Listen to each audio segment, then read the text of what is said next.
some way out of this. I'm thinking as fast as I can, son. But even if we escape from this maze, Minos' army will catch us. If we make it to the sea, the King's Navy will capture our ship before we're a mile from shore. Daedalus stayed awake all that night. He had just given up hope when the chirping of the birds signaled that the sun was about to rise.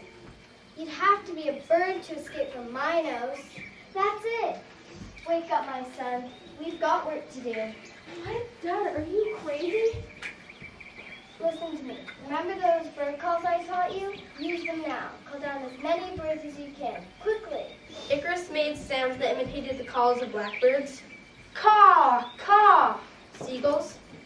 Might, and other birds. Cock-a-doodle-doo. Hearing the calls, the birds swooped down toward the inventor and his son in the maze.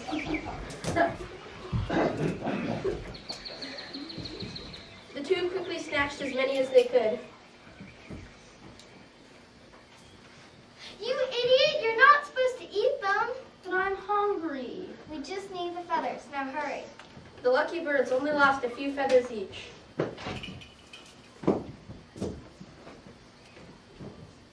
Now if we use the wax from the candles to hold the feathers like this... Dad, will you please tell me what you're making? I'm making wings. With these feathers and wax, I'm making wings that will carry us out of this maze and away from this island.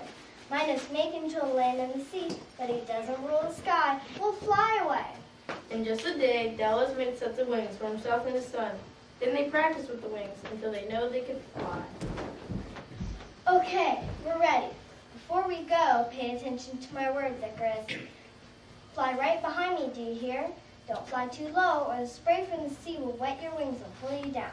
Don't fly too high, either. If you fly too close to the sun, the wax that keeps the wings together will melt, and you'll fall down into the sea. You got it, Daddy. I promise I'll obey you. The two set out at the break of day. They flapped above the wall of the labyrinth and set out over Minos' kingdom.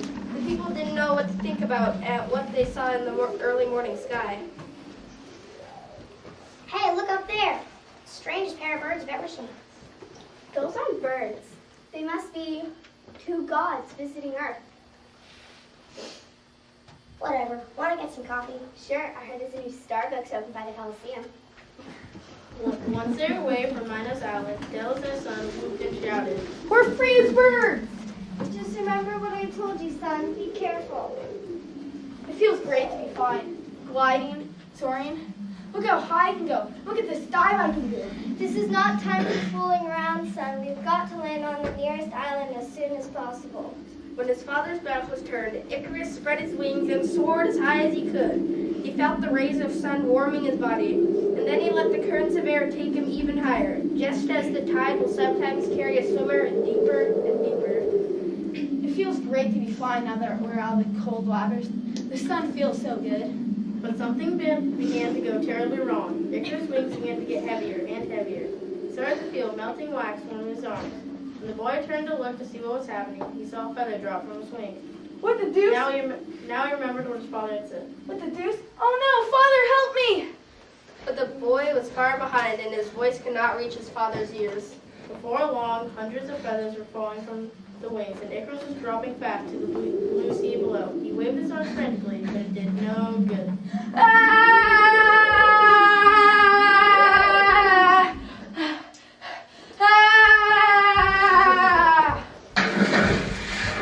Flying ahead, Daedalus was lost in thought. Now if I could build wings for an entire army, now that would be something. We could fly back to Crete and surprise Minos. I could be king. Icarus, how long do you think it would take to... Turning around, he saw that he was alone in the beautiful cloudless sky. His heart pounded as he circled back, then saw what he feared most, Icarus floating lifeless in the sea. Daedalus landed on the first island he saw and convinced the fishermen there to bring back the body of his son. He buried Icarus on that island. As he said goodbye to his son, he noticed a bird sitting on the branch of the tree overlooking the grave. It was a partridge, the kind of bird his nephew Daedalus had become when Daedalus pushed him off the temple of Athena so many years before. At last, Daedalus understood how wrong and cruel that plan had been, now that his own son's life had been taken from him. For the rest of his life, it is said, Daedalus lived quietly on the island of Sicily, making toys for the children there. He easily could have won fame and fortune if he had built on his flying ideas, but the death of his son had caused the inventor to hang up his wings. and his desire for fame forever. The end.